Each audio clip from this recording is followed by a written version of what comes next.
Hello, and welcome to part one of our mini video series, The 7 Ways to Be an Informed Buyer and Beat the High Cost of a College Education. My name is Matt Heisey. I'm principal owner of the College Funding Connection. And today we're going to be looking at secret number one. Why do some middle-class parents pay very little for their children's college education? Well, the real reason is maybe not so much of a secret, but it really just comes down to very good planning early, starting early in the process and not procrastinating.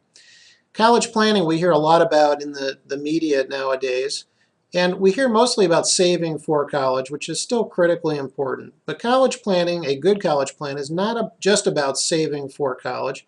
It also is about saving on the cost of college. And today I really want to focus more on that so that we understand that not everyone's circumstances are the same, and good planning can translate to more financial aid for college. So when it comes to college planning, there really is no one-size-fits-all solution. I know a lot of us like to assume that there is. We want to compare ourselves to family and friends, but it really is about knowing the ins and outs of a pretty complex topic, and then how to apply the secrets of college planning and funding to your personal circumstances, because ultimately you don't want to pay a dollar more than you have to for college, and try to reduce those out-of-pocket expenses as much as you can. So we thought we could start by looking at a basic timeline. We have the strategic period here on the left and the tactical period on the right. So the strategic period really begins at birth or when our kids are pretty young, and this is really the time to save as much money as you can. There's no substitute for time, and there's no substitute for saving money. But right about the middle of the junior year of high school for our kids, the tactical period begins. And it begins then and extends really throughout their college years, because each and every year most students are going to have to reapply for financial aid for college. And that first base year that the colleges look at for your finances begins that first full tax year just prior to applying. So it starts in January of the junior year of high school through December of the senior year. And we'll discuss what's looked at here in just a moment. So the foundation for effective planning and then understanding the rules is to really understand some of the terminology. So the first thing that you want to know about is the EFC. And you may have heard this before. It really is just an acronym for Expected Family Contribution. And this is the portion of your income and assets that you will be expected to contribute towards college costs. And not just your income as parents, but also student income and student assets are also looked at. So ultimately, it all kind of trickles down to this EFC number. And how is it determined? Well, there's basically two sets of calculations that can be used. The first one is FAFSA, another acronym, stands for Free Application for Federal Student Aid. Most public schools and private schools use FAFSA. They actually have to use it if they're participating in federal aid programs. And then there's the CSS Profile and Registration application, a separate financial aid application that's used by several private schools, colleges, and universities. I think there's about 270 now. But both of them are looking at that time period again from January of the junior year of high school through December of the senior year. And again, this is known as the base year. So planning in the junior year of high school or prior to that is not too early. In fact, you're right on schedule, and you want to make sure that you understand what you're getting into. So ultimately then, it comes down to this basic formula. The financial need for your student then is determined by taking the cost of attendance, or let's just call it the retail price for the college, and subtracting out your EFC, or your expected family contribution. So obviously here you want your EFC to be low, but you want your financial need to be as high as possible. So what is reportable on the FAFSA? Well, the answer is generally pretty much everything dealing with your finances. But the good news is that not every asset or savings account or piece of income is going to count against you for financial aid.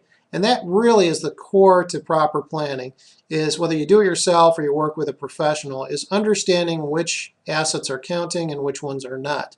Well, you see a pretty long list here, everything from bank accounts all the way down to business ownership.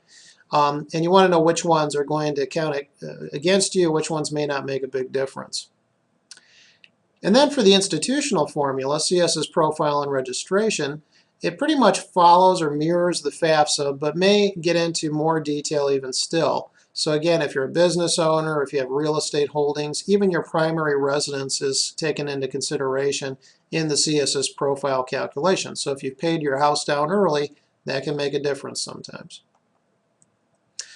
So the typical situation that we see is something like this. And we have on the left side, it's the same family for both sides, but we have the before picture and then we have the after picture on the right. So for this family, their household income is about $100,000. They have paid down their mortgage a little bit, so they have about $50,000 in net home equity. And again, sometimes that can make a difference. But before planning, the family started with about $150,000 they got from an inheritance. They also had other savings that is not being looked at by the colleges, and it mostly is retirement accounts, about $300,000. So when we do the math here, the family's EFC came out to a little over $28,000 per year based on these numbers. Well, after planning, they were able to take those assets that were being assessed by the colleges and move them into the non-assessed category. So you can see that number went from $300,000 up to $450,000, effectively removing the asset from the financial aid calculations in a legal fashion. But you can see the impact here, positive impact on the EFC number. It went from $28,475 down to $20,000.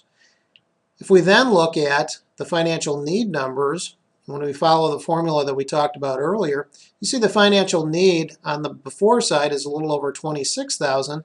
On the after side, it's much higher at $35,000. So it increased the family's eligibility for financial aid by over $8,400 per year, or almost $34,000 over 4 years of college. Big difference, and made a big difference for this family. Now keep in mind then too that this is for one student. So if you're like me and you have more than one child and they're pretty close in age, multiply this by 2, 3, 4 kids, and you can see that the savings starts adding up to a pretty significant number, money that you can then redirect towards retirement or some other need. So here's an example too, so of the planning process. In the first part, we're looking at your personal finances. But in the second part here, we're actually looking at the differences in how colleges treat financial aid. So in this example, I'm using Kenyon College and University of Toledo. So Kenyon at about $56,000, University of Toledo at about $22,000. And I should say that both of these are very good colleges, but they do treat financial aid very differently.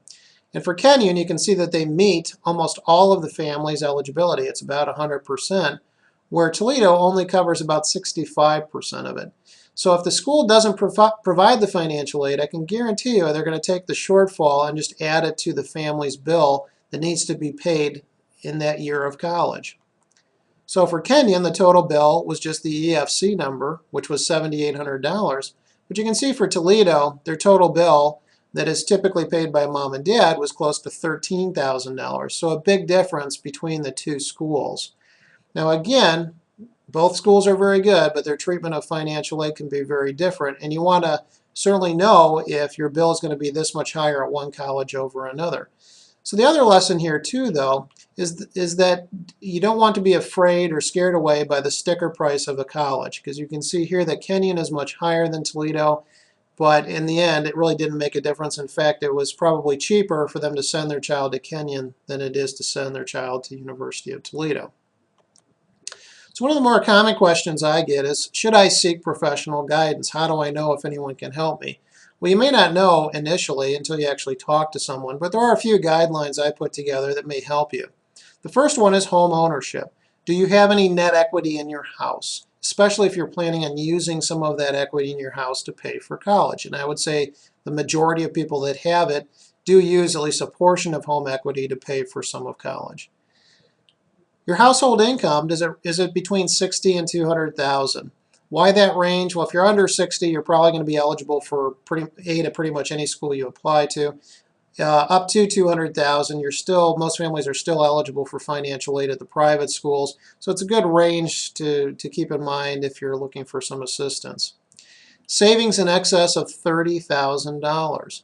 So between $30,000 and $40,000, and anything over that, schools start to assess the assets for financial aid. So you want to check with someone to see if the kind of savings that you have is going to have any kind of negative impact on financial aid. Do you have a student with a grade point average of 3.0 or higher? The reason for that is merit money. There's two types of financial aid, merit scholarships and need-based financial aid. So you want to explore both, and we do find that students that have 3.0 or higher tend to qualify for more of the merit programs. Doesn't mean there's not financial aid, need-based financial aid for students that have below a 3.0, but again, a good guideline to look at just in case.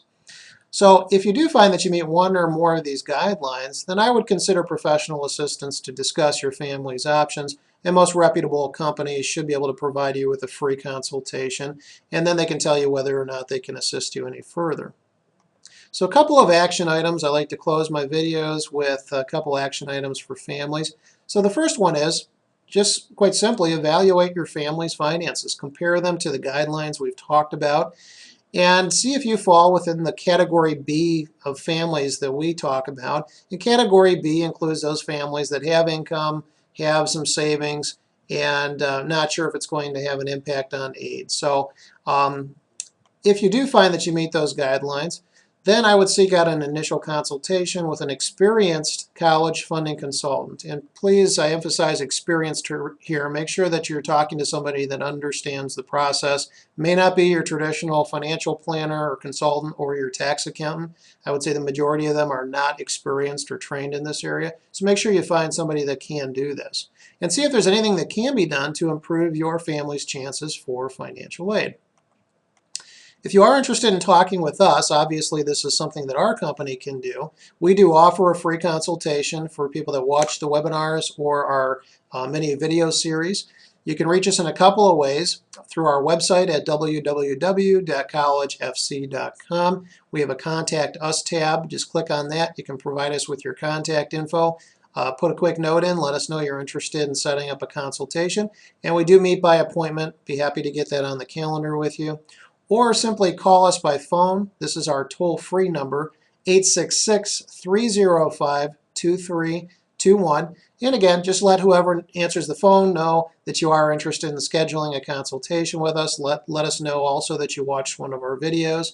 And then we'd be happy to schedule a time to meet with your family. So thanks again for watching today. And stay tuned for part 2 in our video series coming out here very soon, which is why high school financial aid nights can be hazardous to your wealth. So until then, good luck with your college plans.